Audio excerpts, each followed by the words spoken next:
Water tank fish farming.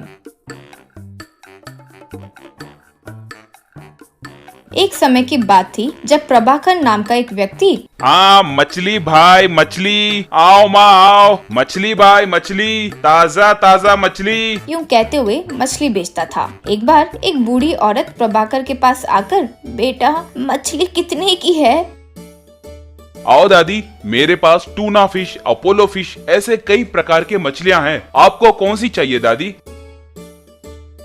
Tuna fish कितने की है बेटा? केजी 1500। क्या केजी 1500? इतना बड़ा धोखा! मरी हुई मछलियों को आइस के टुकड़ों में रखकर मुझे बेच रहे हो। पता भी नहीं ये कब मरी है, किसको पता कितनी बासी है। छोड़ो बेटा, मुझे नहीं चाहिए। मरी हुई मछली के लिए 1500 रुपए दूं तो बहुत बड़ा अन्याय है, कहकर चली गई। अरे ऐसे कुछ नहीं है दादी, कल ही मछलियाँ मार कर आइस में रखकर बेच रहा हूँ। आओ दादी आओ। ऐसे बहुत बुलाने पर भी वो बूढ़ी औरत चली गई।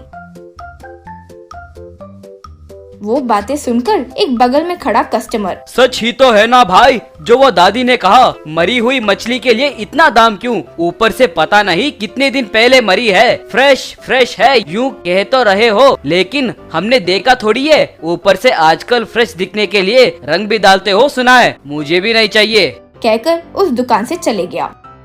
ऐसे धीरे धीरे सारे कस्टमर्स चले गए। उस दिन से प्रभाकर के सेल्स गिर गए। बहुत पुकारने पर भी, बहुत प्रयत्न करने पर भी मछली खरीदने कोई नहीं आता था।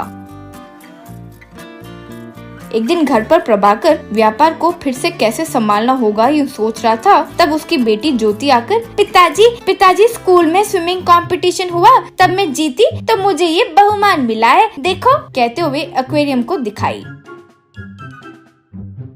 बहुत अच्छा है बेटी, अब इससे क्या करोगी?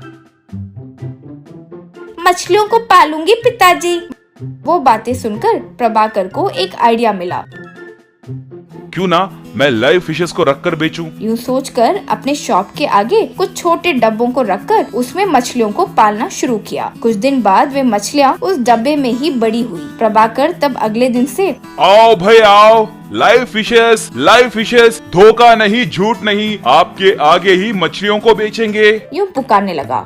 वो बातें सुनकर कई सारे लोग, क्या लाइव फिशेस? यूं कहकर सब लाइव फिशेस खरीदने लगे। इस तरह व्यापार फिर से चलने लगा। प्रभाकर तब से उस डब्बे में ही फिश फार्मिंग करते हुए अलग अलग किस्म के मछलियों को पालकर इन गांव वालों को मछलियां बेचने लगा। व्यापार बहुत अच्छे से चलने के कारण प्रभाकर बहुत कम समय में ही धनवान हो गया।